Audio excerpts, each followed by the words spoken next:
everybody, and welcome to another One History Help video with me, Mrs. O'Neill. Today we're doing some exam technique. This is going to be another medicine exam question where we're going to be looking at explaining the significance of a particular individual and so on and so forth. So this has come on the back of an Instagram live video that I did. You can find it on my Instagram TV account. Remember, you can follow me there at One History Help. And it is going to be me planning the answer and then also having a go at putting an answer together as well. So let's get started with identifying what the questions actually look like. So yes, this is what the question looks like. Explain the significance of, and you may well be given a specific individual. You may well be given a specific discovery, something generic maybe. You might well be given a type of medicine at a particular time. I'm not going into any details here because I know that I cover this in the video that's going to be included a little bit later on in this overall video as well. So the key though is about the concept of significance, and in the video I will explain to you what that actually means and how we use that to help structure our answers.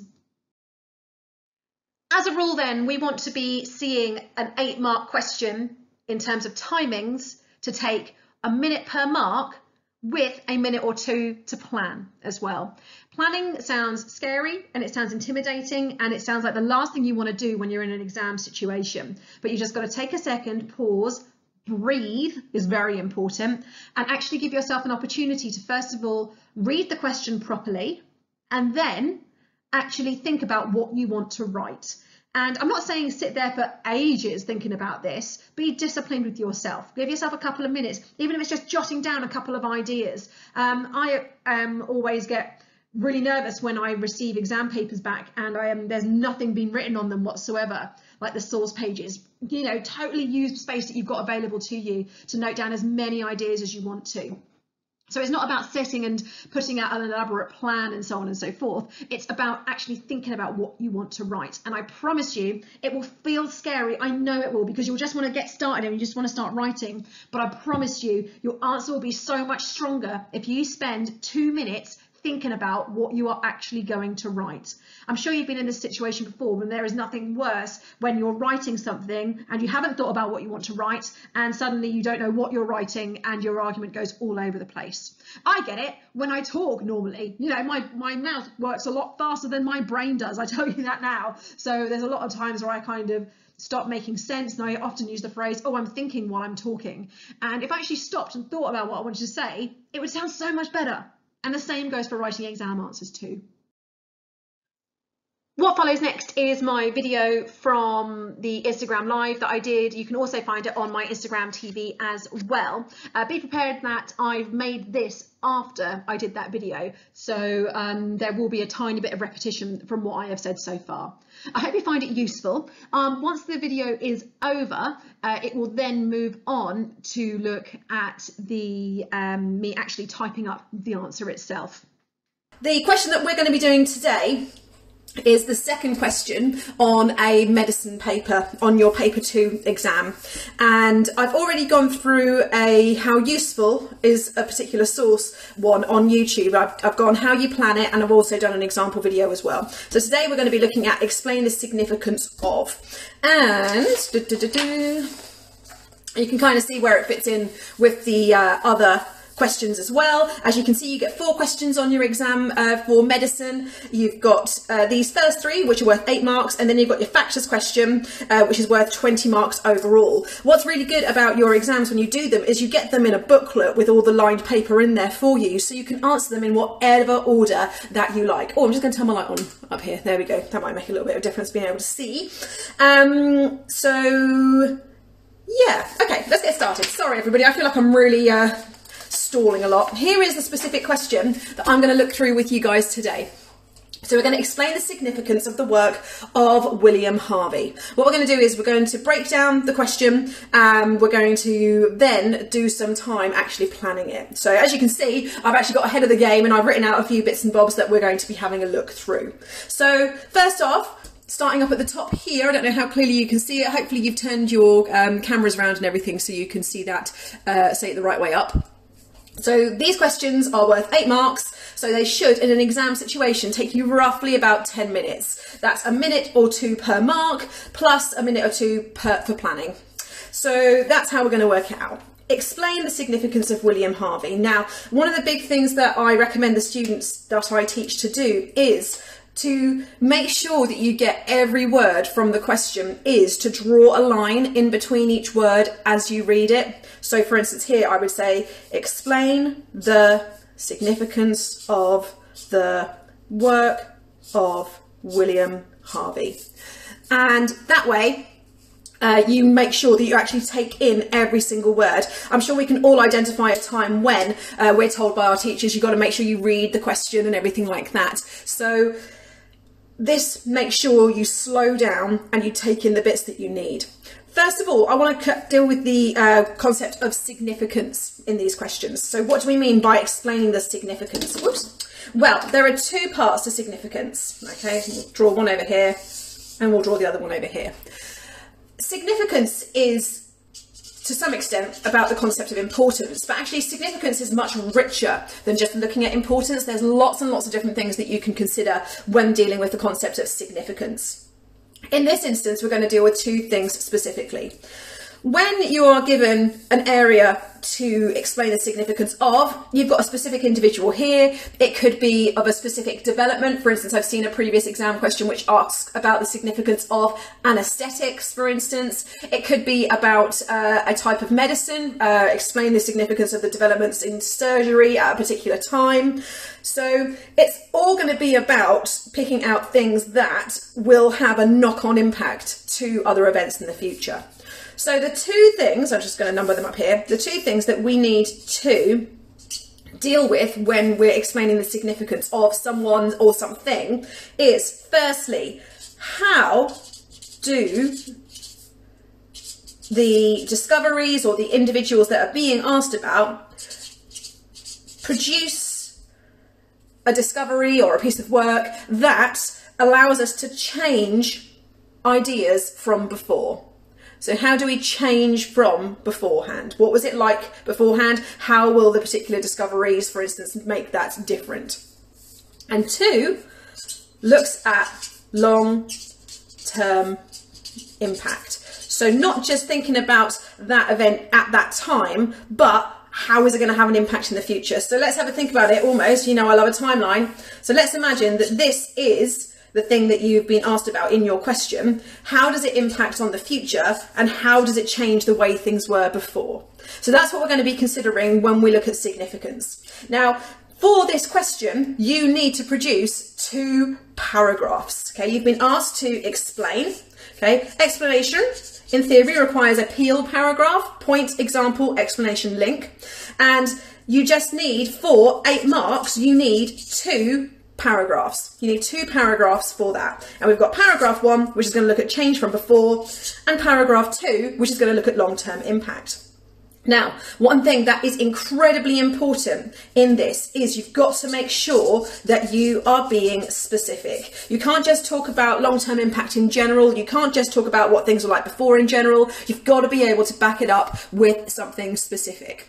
So I'm going to work through that with this example for this question. So I'm sure I'm going to come back to this. So I'm just going to pop it to one side here. Let me bring along my next piece of paper. Look how prepared I am, everybody. Look at how prepared I am. Goodness me. So before we get into the idea of William Harvey's work changing what things were like before and what things were like afterwards, I'm just going to take a second to think about what actually was the work of William Harvey.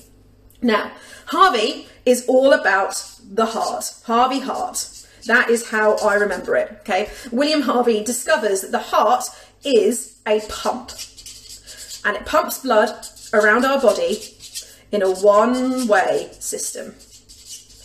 And that's where, oh my gosh, I can't believe I'm going to spell this now because I don't think I know how to spell it. Veins. Oh my gosh, is that how you spell veins? Oh God, I hope so. And arteries.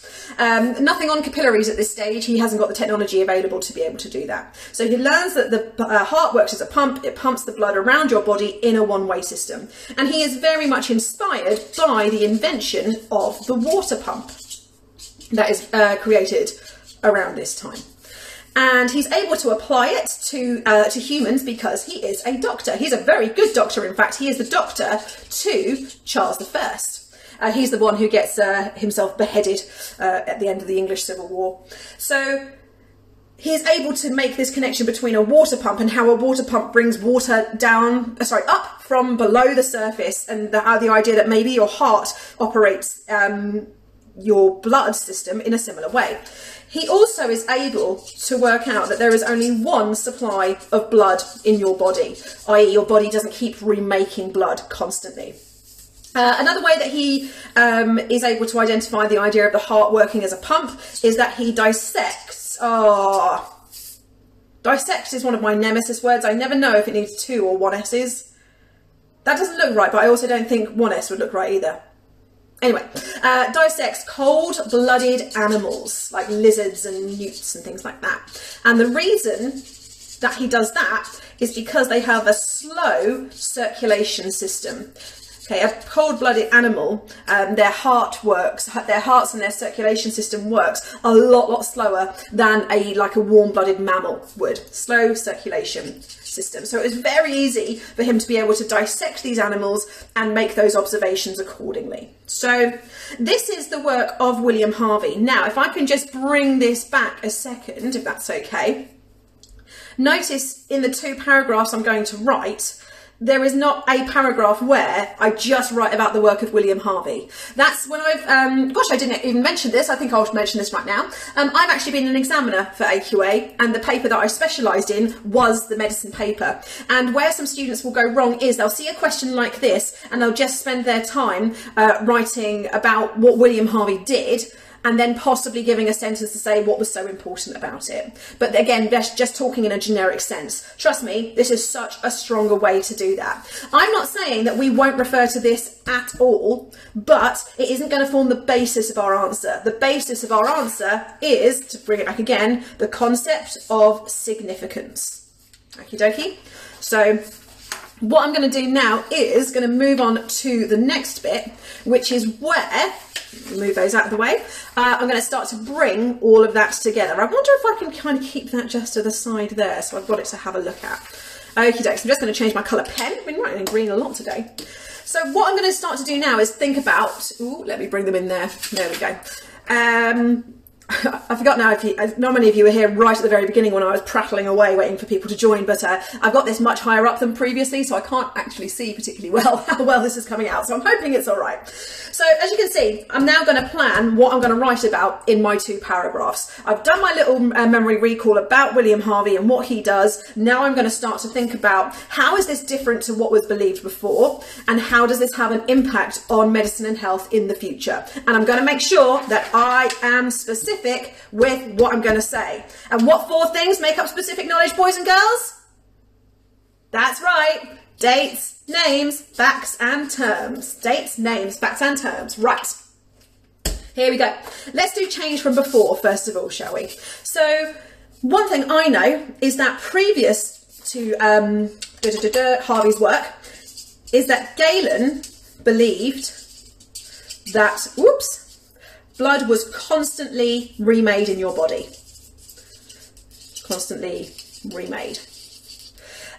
He believed that it was your liver, in fact, that burnt up your blood and it was regenerated in your body, and you would constantly have this supply. That is something that William Harvey is able to prove wrong. So if I'm thinking about my Peel paragraph, I can say one way that William Harvey's work is significant is because it changed the way things were before. For example, before William Harvey, Galen believed that blood was constantly remade, blah, blah, blah, blah. William Harvey is able to prove this wrong by...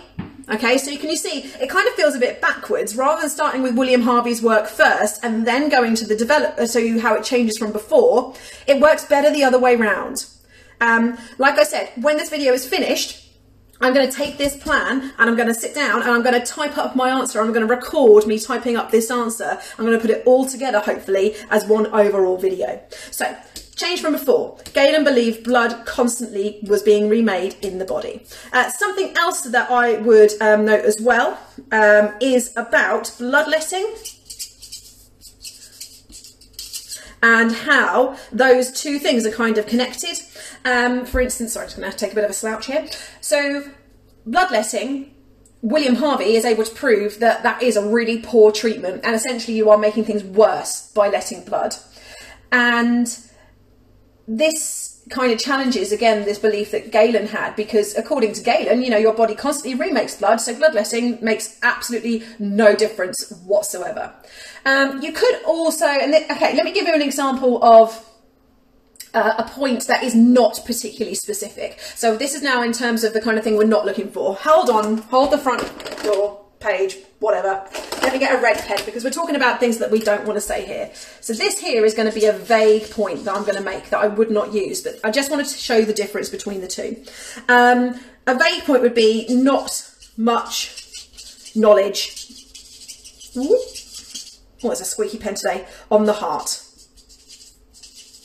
So, like, for instance, if I was presented with that, I'd feel like that was quite a vague point. I would want some specificity, i.e. something specific, to go along with this. So, for instance, I would want to understand why that was the case. So, to make it even better, to go back to my grey pen, to make it even better, I would talk about religion, and I talk about the forbidden dissection. Yes, I know that dissection. I'm still going to go with 2 S's. I know that William Harvey doesn't necessarily dissect humans to see how their blood circulation systems work, but what he is able to do, he's able to use the likes of the work of Andreas Vesalius, all of the stuff he's done on the anatomy, which can be found in The Fabric of the Human Body, his book. He uses those kind of ideas on the anatomy to be able to inform his discoveries on the heart. Actually, you could even mention Vesalius if you wanted to, as someone he is able to continue his work from, because Vesalius is able to make discoveries, again, that disproves Galen about holes in the heart. Galen used to believe there were holes in your heart that would allow blood to flow through from one side to the other and things like that. But Vesalius proves these holes don't exist. Okay, they are not a thing. So, got a bit of an idea about change from before. If you're looking at that thinking, that isn't a lot to write about, yeah, you're right, because I kind of want to be roughly averaging, well, maximum, absolute maximum, 5 minutes per paragraph. So this isn't like a huge essay here. This is really focusing in on, bringing it back, the concept of significance. Okay, that's what it's all about. Now, let's start to think about long-term impact. And to be honest with you, it is the long-term impact of William Harvey's work that made me want to do this question, because I think William Harvey quite often gets overlooked in our medicine study in terms of the significance of what he discovers, and I hopefully can demonstrate to you how that is the case. So first of all, we can, again, talk about bloodletting not being used as a treatment anymore because of the idea it would use up blood and it would lead to blood loss, which is an extra complication as well. We can also talk about vaccination, and in terms of the way vaccination works. So, for instance, if Galen was right and our body constantly remakes blood, then we would need to be vaccinated all the time. We need to be vaccinated all the time, because we'd be injected with something and then it would be burnt up and that would be it. And then we'd have to get vaccinated again. But thanks to William Harvey proving that there is only one supply of blood in our body, and that our heart pumps our blood around our body, it makes vaccination make perfect sense. You only need to get vaccinated once and it stays within your bloodstream. Likewise, it also means that treatments like antibiotics, like penicillin, make perfect sense. Okay, and the idea of it being put into your bloodstream like that. Okay, again, if Galen's theory was correct, then you'd need to be taking drugs constantly. Yes, okay, with things like penicillin, we do have a course of drugs to happen, but that's because you can't overwhelm your system with too much antibiotics at once, and that's why it's spread out. So treatments make sense thanks to William Harvey. We can also make connections right the way forward through to heart surgery as well. And the work of Dr. Bernardo, for instance, in the 1950s and the 1960s, doing work on heart transplants and heart surgery, going back also then into the Second World War. I'm jumping around a little bit, do forgive me. It also means that germ theory makes sense from Louis Pasteur. Okay, again, if Galen was right and your body constantly remade blood, then you wouldn't need to be worried about germs because your body would just burn off the germs. If there was germs in your bloodstream, then your body would just burn it off, according to Galen. But Harvey is able to say that is not true, which is why we need antibiotics. That's why we need things to be able to kill off infection inside the body. So we can see a lot of things start to make sense thanks to the work of William Harvey. What you can also mention is that in the short term, that it takes a while for his ideas to take off. Harvey is not believed at first. And actually, I would say that this is a kind of risky point to make, purely because you can say that for absolutely any individual whatsoever.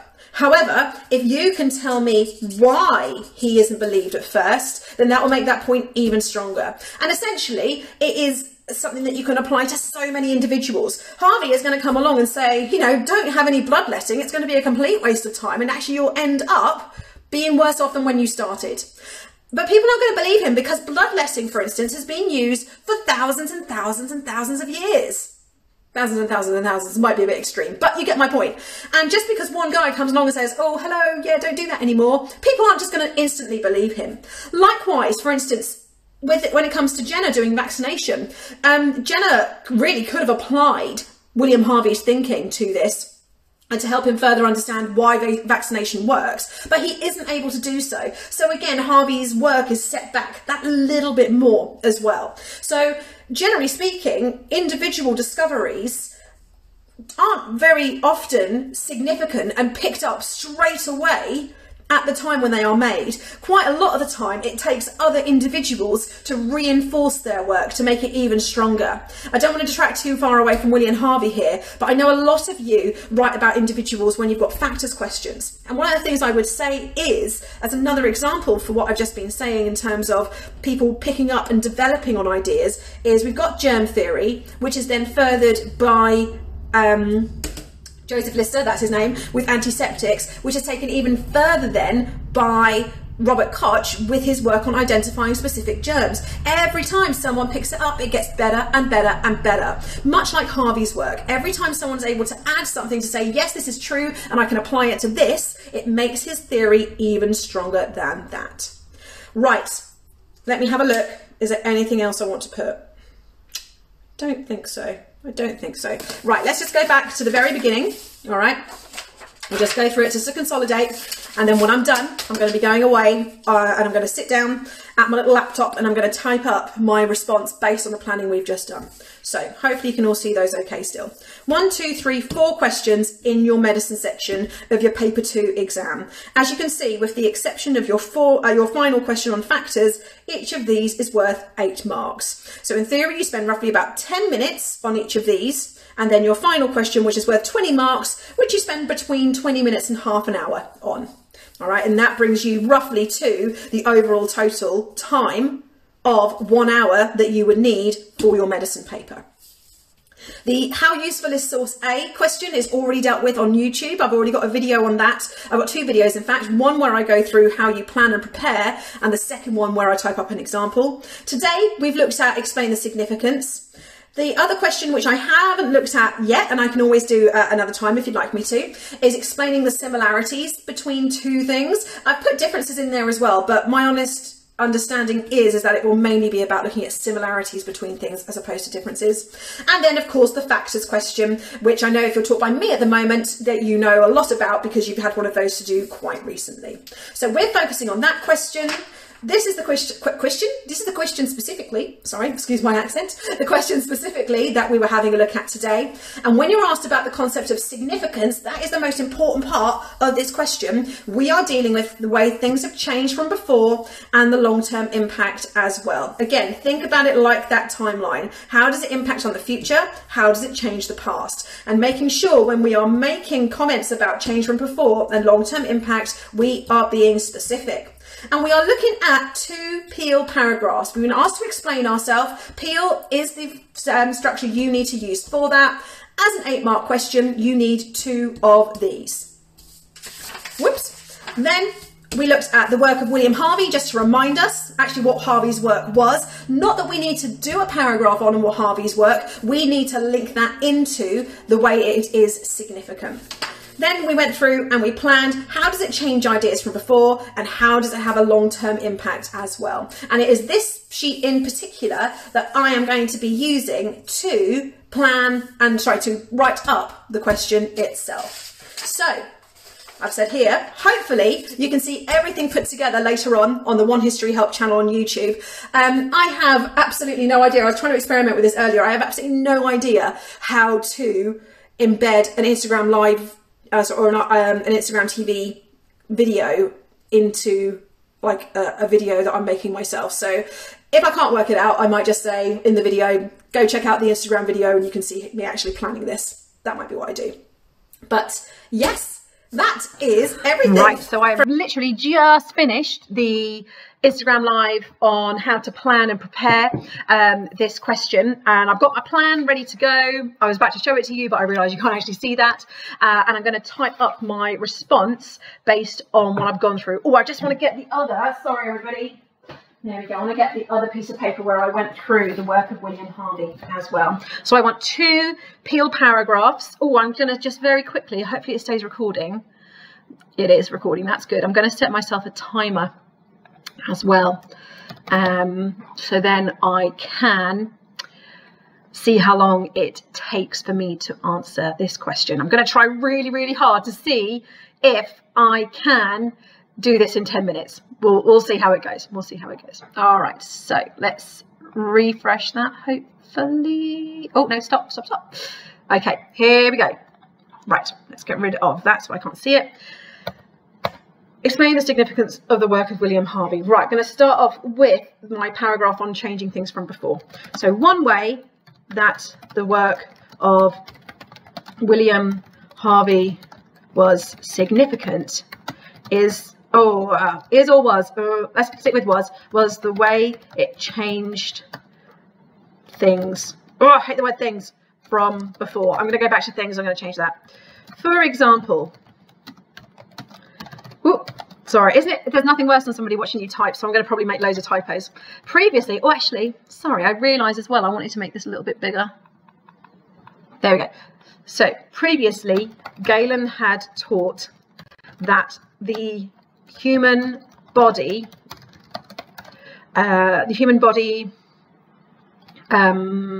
had a constant supply of blood being made and burnt up in the liver. This was one of the reasons why bloodletting was used as a treatment for so long, because people were previously unaware of the problem of blood loss that bloodletting caused. That's very verbose, that's very wordy. I might hopefully change that. I'm going to go into my explanation. William Harvey was able to prove that this was incorrect by dissecting cold-blooded animals and through being inspired by the invention of the water pump, William Harvey was able to prove that this was incorrect by dissecting cold-blooded animals and through being inspired by the invention of the water pump. These factors enabled him to discover that the heart pumps blood around the body, and crucially, that humans only have one supply of blood. It is possible to, I might do that as a link sentence. Thus proving that bloodletting should not be used as a treatment. I'm just going to read that paragraph. One way the work of William Harvey was significant was the way it changed things, medicine from before. For example, previously Galen had taught that the human body had a constant supply of blood being made and burnt up in the liver. This was one of the reasons why bloodletting was used as a treatment for so long, because people were previously unaware of the problem of blood loss that bloodletting caused. Why are you giving me that as a... Oh, I wouldn't do it as one word. William Harvey was able to prove that this was incorrect by dissecting cold-blooded animals and through being inspired by the invention of the water pump. These factors enabled him to discover that the heart pumps blood around the body, and crucially that humans only have one supply of blood, thus proving that bloodletting should not be used as a treatment. This can also be linked to the work of his, or here's a great word to use if you want to talk about people at the time, his contemporary. Yeah, that's a great one to use. I've used thus and the word contemporary in this already. Brilliant. This can also be linked to the work of his contemporary, Andreas Vesalius, who had earlier proved that blood does not flow through invisible holes in the septum, as Galen had previously taught. Nice. Right, I'm ready to move on to my next one. Another way that the work of William Harvey was significant was how it impacted on medical developments. Medical developments in the future. For example, if you watch the video of me planning this, you'll notice that I talk about bloodletting not being used as a treatment first, and I actually want to come back to that in a little while. For example, Edward Jenner's work on vaccination hugely benefited from Harvey's work, because it meant that people only needed to be vaccinated once against an illness, as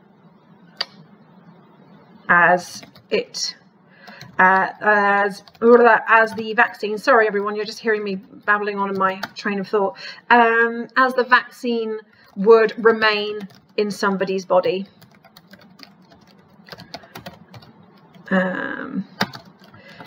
If Galen was correct, people would need to be vaccinated constantly. Similarly, the work on developing antibiotics such as penicillin would make sense using the same theory. Oh, that's not how you spell penicillin. Oh, I'm always getting penicillin wrong. There we go. Similarly, the work on developing antibiotics such as penicillin would make sense using the same theory, that it would remain in the bloodstream, that treatments, that drugs would remain in the bloodstream and would travel around the body, through the one-way system that Harvey identified. Oh, do you know what? Yeah, no, I don't want to say that. Harvey's work also helped to add credibility. Oh, I like that. Add credibility, add kind of strength to Pasteur's germ theory and how germs would travel around the body body through the bloodstream. Oh my gosh, I've just thought of something else to add for my long-term impact. I'm going to mention it here as well. Surgery was significantly affected. Oh, I hate the word affected. I never know which one to use. We'll use that one. By Harvey's. Yeah, it is affected, isn't it? Yeah, I can never get those two the right way around. By Harvey's discoveries, because it would help with blood loss during surgery, which was then furthered by work surrounding blood transfusions and blood groups in the early 20th century.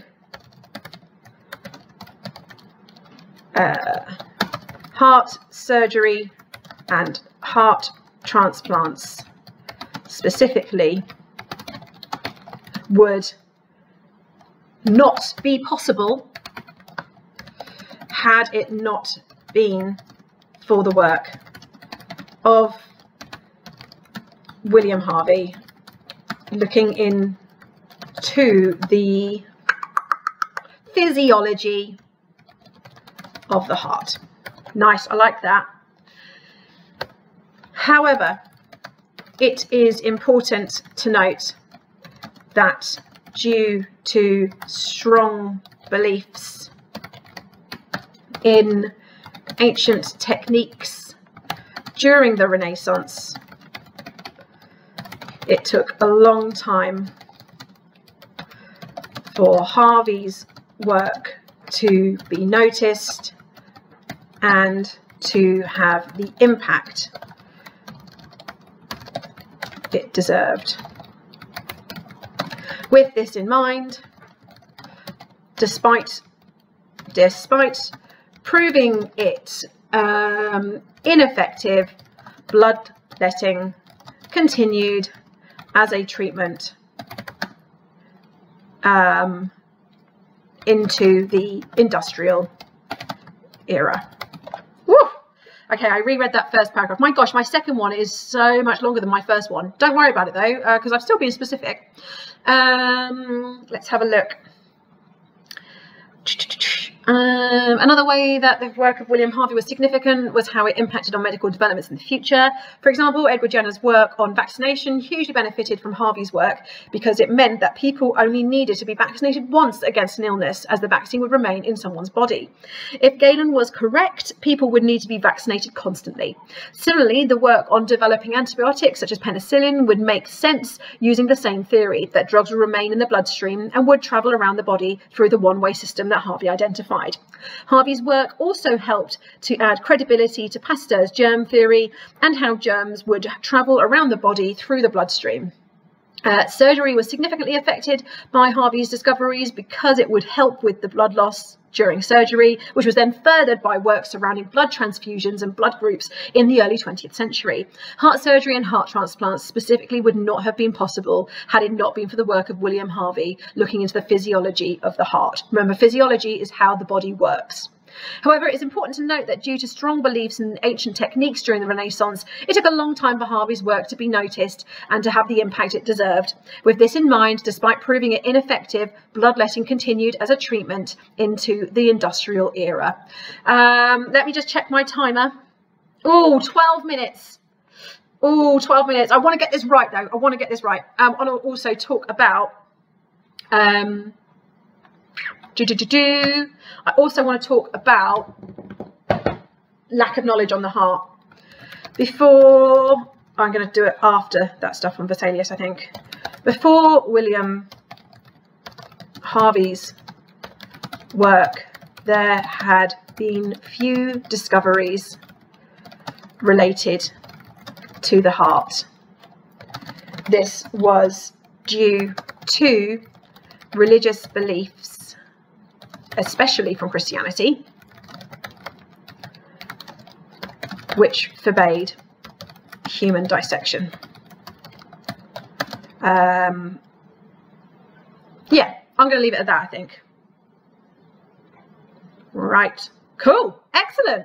I'm I'm pretty happy with that. And from my knowledge as an examiner, because I've been so specific in the points that I've made, especially in regards to long-term impact, then I've definitely understood this concept of significance. Notice as well that I've not gone on loads about what he discovered. I've got a little tiny, 2 sentences on what he did. But what I've done is I've actually linked it to the point I was making beforehand as well. So yeah, I'm pretty pleased with that. So I'm going to take this now and I'm going to put it with the video that I've done on planning this answer itself that I did on Instagram TV. And that's it. I really hope you found that useful. It's always good to see it actually being modelled as well as just planned. So do let me know if you would like any more help or suggestions surrounding how to answer significance questions or any other exam questions at all.